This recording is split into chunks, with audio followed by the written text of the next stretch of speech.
Hello, this is Angelia, and you are watching or listening to the podcast Why You Do What You Do, the podcast that talks about human development and psychology to maybe help you figure out a little bit more about why you do what you do. And yesterday we were talking about, or the other day, parenting styles, and how that affects, an adolescence, and we're gonna take back up on that. Authoritative parenting may bolster an adolescent's self-image because you're giving them some respect. You're teaching them, you're making them feel like they can do this on their own. So it does, make them feel better about themselves. A questionnaire survey of 8,700 9th to 12th graders in Wisconsin and California high schools concluded that the more involvement, autonomy granting, and structure that adolescents perceive from their parents, the more positively teens evaluate their own general conduct, psychosocial development, and mental health. So, authoritative parents who talk to their kids and teach their kids and things bolsters self-confidence, self-esteem in the children, so the children believe, yeah, I can do this. I'm prepared. I'm ready to go out and have a life. Whereas authoritarian parents, they're not teaching you anything. They're just being the boss, and you might feel like, well, they say I can't deal, so maybe I can't. And permissive parents are just letting you flop around, and you're lost. So it's better, if you teach your kids some stuff.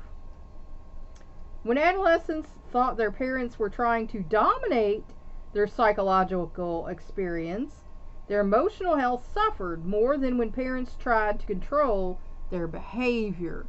So you authoritarians out there, what you're doing is you're making your kid insecure. You're making them feel like, you don't trust them or care about them. Otherwise, you wouldn't be trying to manipulate them psychologically to think like you do. Because let's face the fact, no two people think alike, not even twins. So you're just not gonna get the desired result. You're gonna make things worse for yourself. And then the kids are going to rebel and go off and do their own thing anyway, whether you like it or not. Now, controlling the behavior.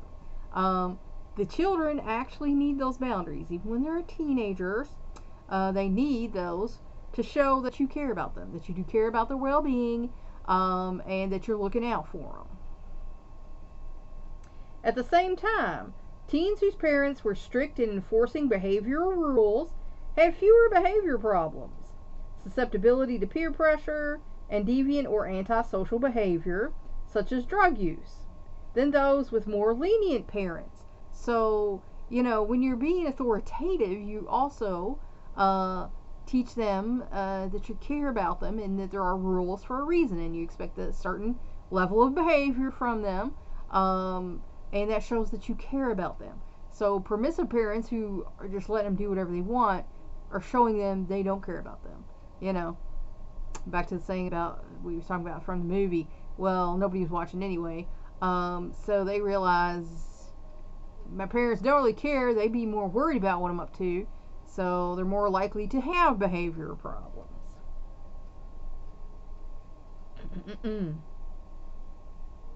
Adolescents with stricter parents tended to develop self-control, self-discipline, and good study and personal habits. As long as that was done in a common sense, loving way. Those whose parents gave them psychological autonomy tended to become self-confident and competent in both academic and social realms.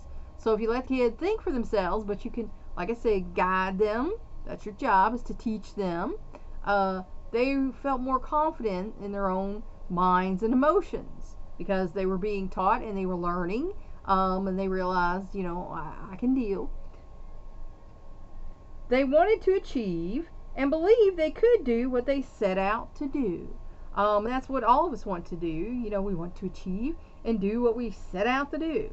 So when you're giving your children a authoritative upbringing, you are fostering that in them. Family structure and mother's employment. Divorce and single parenting do not necessarily produce problem adolescents. Because with the home life, quality is more important than quantity. A review of the literature suggests that the detrimental effects of single parent living have been overstated. So, all the, and a lot of these researchers were fellas who said it's bad to be coming from a single parent home. May have overstated that based on, some problem areas. Because if you come from a good loving home, it doesn't matter how many people are in that home with you. It's the fact that you come from a supportive, loving home that makes the difference. By adolescence, differences in school achievement, self-esteem, and attitudes toward gender roles among children in such families may be minor or non-existent when other factors such as socioeconomic status and parental conflict are held constant. So, coming from a broken home, as they call it, is not as bad, if, you're not starving and super poor, and if the parents aren't, fighting over you back and forth. So, that does all come into play. In other words, it is the atmosphere in the home that makes the difference. And that's why I tried for my kids to always keep it a positive, upbeat atmosphere. I tried. There were times, I failed, I'm sure. But I tried because I knew they weren't getting that from the other parent's home. In a longitudinal study, adolescent boys and girls whose parents later divorced showed more academic, psychological, and behavioral problems before the breakup than peers whose parents did not divorce. So the fighting level plays there. If there's a lot of drama and trauma and fighting in the home, that's going to affect the kids more than if the parents get divorced. Because I knew people down the street who had an amicable divorce. They lived in the same house. He took this side, she took this side. You can have that. It's work, but you can have that. But if all you're doing is fighting each other all the time, the kids are seeing that, that's affecting them. They're going to have a bad attitude about, marriage. It can affect their whole outlook on the opposite sex. If all that's happening is fighting and they take the side of the same sex parent, or they might take the side of the opposite sex parents and decide they're not equipped to be in a relationship. So it's the fighting, not the divorce itself, that plays a big part in the children's, problem behavior. It may well be that in such cases, the divorce, by reducing face-to-face conflict with the family, results in relatively little further damage to the child. So, like I said, the divorce itself is not the problem. It's the fighting that usually goes hand in hand with that, that, kids have a hard time processing, and it can cause, some behavioral issues. Parental support may be more important than family structure. So, the parents need to be supportive and loving. It doesn't matter if you got a mom and dad, you're just a mom, you're just a dad, mom and grandma, mom and auntie, just auntie by herself, grandma, by herself. It doesn't matter. The family structure is not what matters. We've learned now that what matters is it's a loving, supportive environment, to raise the child in so they have their best outcome. That's what's important. In one study of 254 urban African American adolescent boys, those living with a single mother were no more likely than those in two-parent households to use alcohol or drugs, to become delinquent, to drop out of school, or to have psychological problems. So again, if it's a loving, supportive home you're coming from, it's the quality that matters, not the quantity of adults that are in there raising the kids. The only difference was a positive one. Sons in single mother households experienced more parental support than others did. So, when you see a lot of these athletes, don't thank my mama. That's because mama was loving them and supporting them and helped them get to where they wanted to be in life. It may be that the mothers provided extra support to compensate for the father's absence. And I know I did that with my kids. The things that we used to do together, once their dad was out of the house, I would take them out. We would have a movie night. We would have a night at the park, dance party night. We would do all the fun things that they liked to do when they did it on the weekends when dad was home.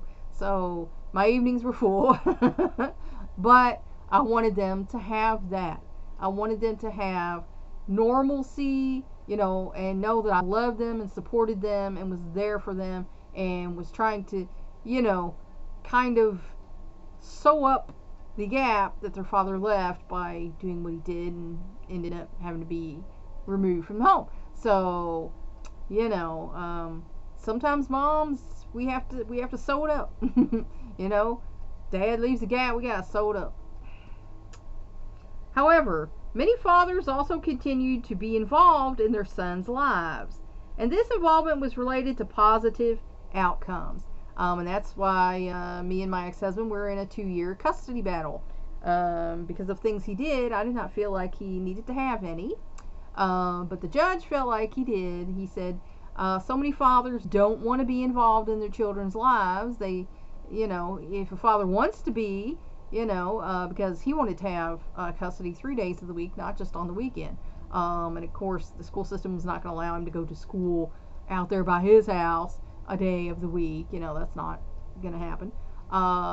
So he was allowed to have the children every weekend, and I disagreed with that. But like I said, after 2 years of going through the divorce, I'm just like, fine, let him have it if that's what he wants. I will be here through the week, you making sure they get their education, making sure they know somebody cares about them.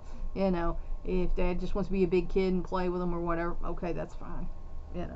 Because I just wanted to be over so they weren't going through this anymore. It was too much for kids to have to deal with that sort of thing. Genetic factors may play a role in some aspects of adjustment to parental divorce. So again, if the child's more prone genetically to depression, anxiety, anger, whatever, then that's going to come out in them more than it would in another child who's not prone to that if there's parental conflict in a divorce. In a prospective study of 210 biological families and 188 adoptive families, parents' divorce played a greater part in 12-year-old biological children's self-esteem and social and academic competence than in adoptive children's. And that's because the biological children are more emotionally invested, especially if, the adopted children came into the family later. The biological children, this is mom, dad, we came up with them and, they're flesh of your flesh, bone of your bone, or whatever you want to call it. So it's a big deal. And it can be, damaging to them that their parents, just failed, and then they got to figure out why and how does that affect me? Am I going to be like this later? Kids internalize everything, so a lot of times they blame themselves. And a lot of kids, most all kids say the same thing, younger children. Older children, they understand.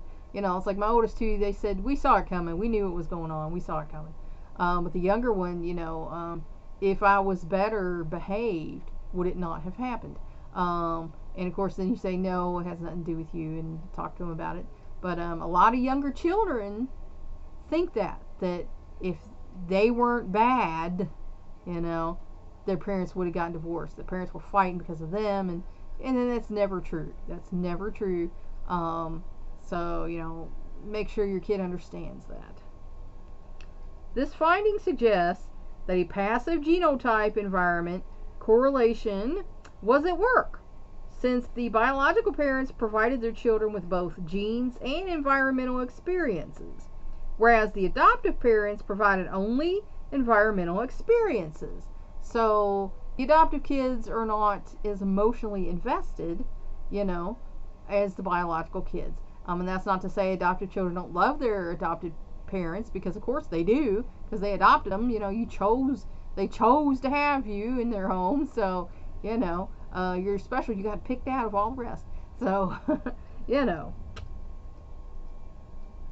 Interestingly, no genetic influence appeared to exist on children's mental health problems and substance abuse after divorce. If anything, the adopted children showed less. Excuse me. If anything, the adopted children showed greater distress in these areas. So the adopted kids act out a little bit more because they were put into a stable home. Now this home is unstable. They're not quite sure what's going to happen to them.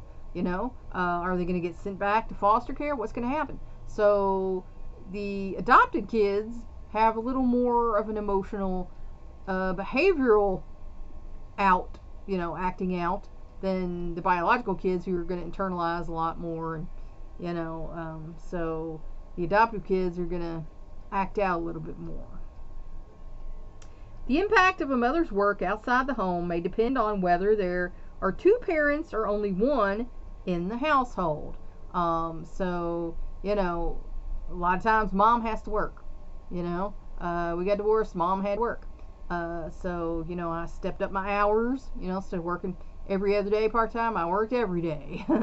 So, somebody has to pay the bills. And if child support is not enough, which in my case it was not, because I live in Kentucky where you can only take so much, and they only give you so much per child.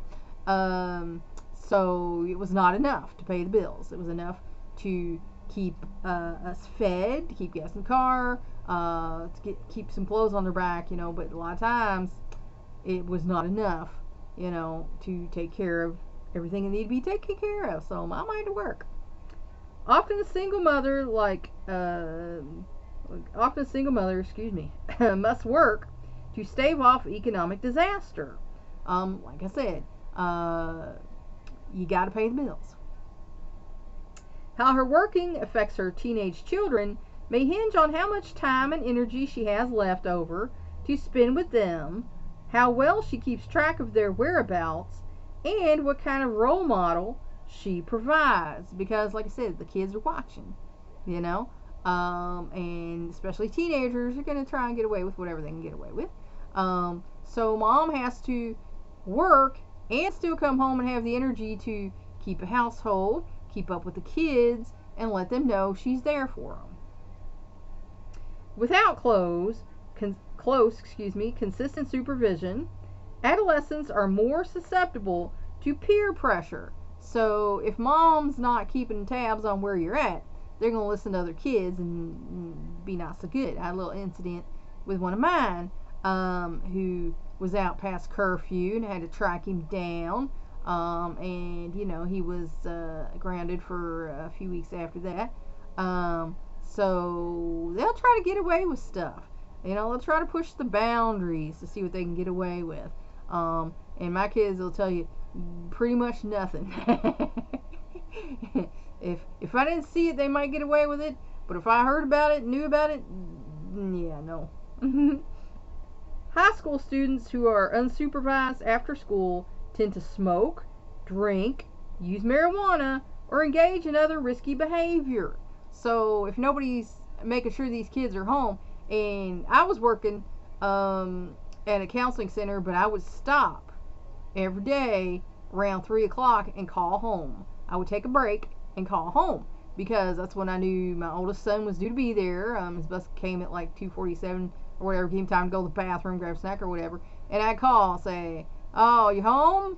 Is everything doing all right? Everything doing good? Okay." And then if I was working later that day, which later on I was working some more hours, I would call again, and say, "Everybody get home okay?" Later when the other ones were due home. "Everybody get home okay? Everybody home? What's going on? Y'all doing your homework or whatever?"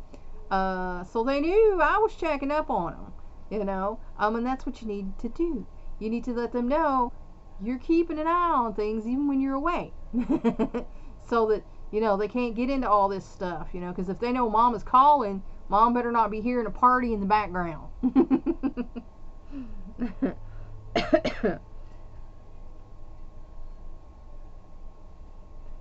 Oh my gosh. Ah. Among 1,130 teens in a low-income neighborhood, those who reported less parental monitoring were more likely to test positive for STDs, to engage in risky sexual behavior, and to have histories of alcohol and marijuana use, fighting, and arrests. So if nobody's watching the kids, they're going to do whatever, the other kids who aren't being watched are doing. Smoking, doing drugs, having sex, getting into trouble. So you got to keep tabs on them teenagers, because they're not grown yet. They think they are, but they're not. And you got to keep tabs on them so they're not out there making mistakes that are going to affect the rest of their life.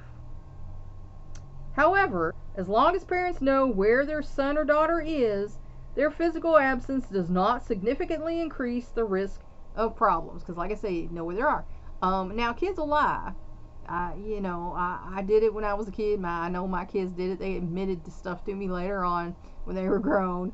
But you have an idea where they are. And like I said, nowadays, my kids got a cell phone, when they were old enough. And I would call them. And where you at? I'm with so-and-so.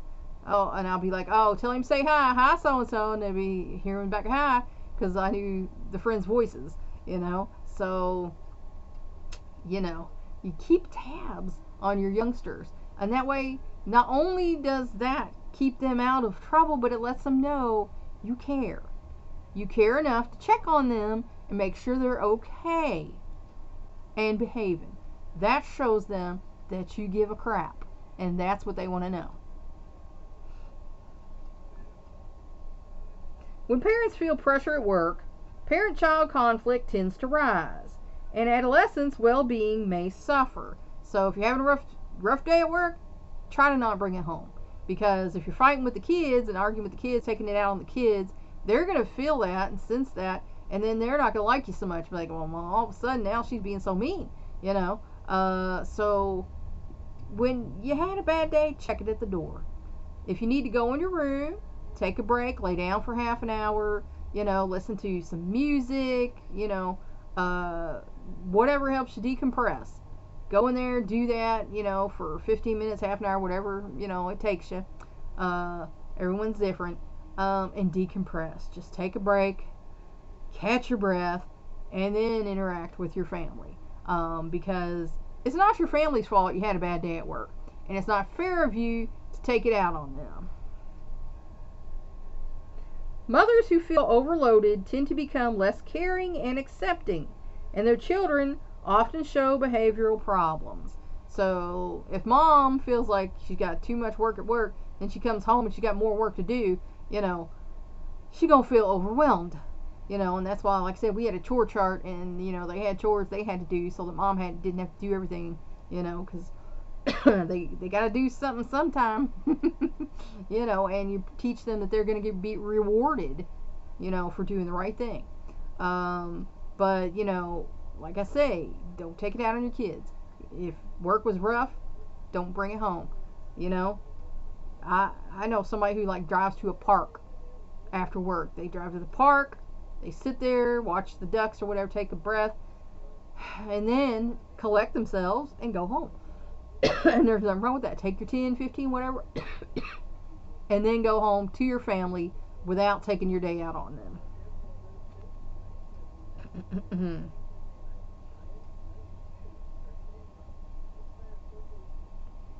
When mothers are stressed, tensions between adolescents and fathers increase as well. So when moms stress out, it stresses the kids out, and then the kids are also having problems, and mom might be taking that on dad too, because the problem is dad's not here, and she feels like it's his fault. Sometimes it is, but it takes two to tango. So again, if you had a bad day, stop, take a break. Like I said, get in your car, sit at a park for 15 minutes, Go lay down in your bed listen to some music, whatever it takes to decompress, and then deal with your family. Don't take your bad day out on them. A mother's work status helps shape adolescents' attitudes towards women's roles. So that's true. If mom is working, then they understand sometimes everybody has to work, and that's kind of here lately with the COVID thing where a lot of people got paid to stay home.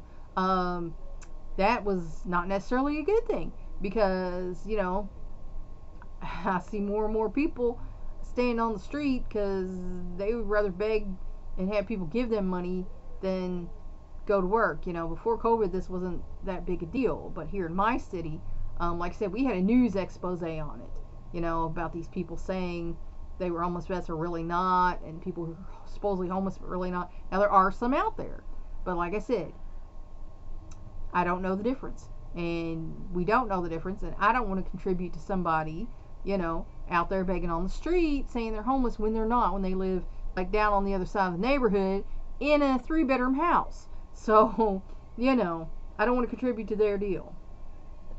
I just pray for these people. Lord knows what they need. I don't. It's just not right. It's a shame it's come to that in the world, but it has.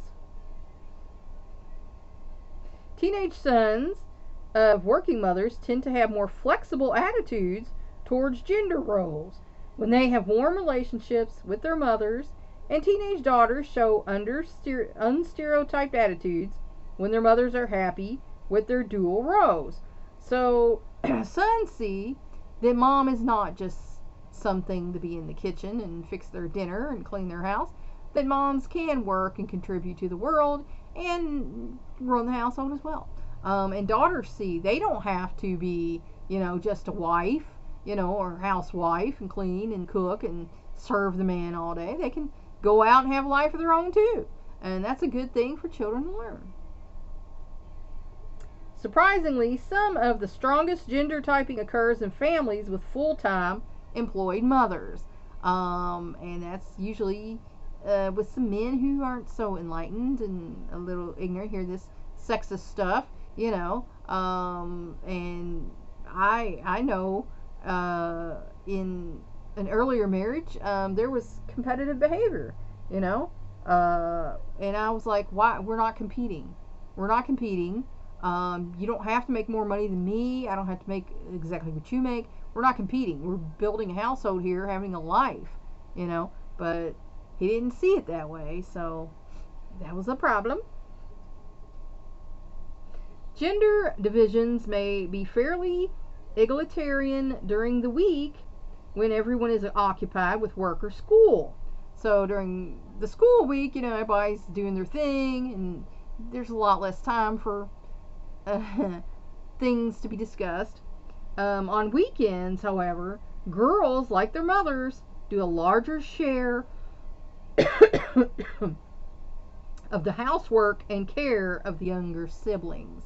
Because generally men, they do the outside work, and then they're bushed, and then they have to go sit in the easy chair and have a beer and watch TV. While the women have to clean the entire house and also run errands and do things. And sometimes men go fishing or hunting or whatever with the buds, on Saturday or whatever. So yeah, there was an earlier statistic, I don't remember, it was like 35% more, but women still do the lion's share of the housework. We still do more than men. Guys, even that out, because it's not fair. And let's face the facts, if you're making us get all that exercise, that's why we live 10 years longer than you, because we got healthier hearts, because you've been sitting on your butt making us do all the work. Think about that.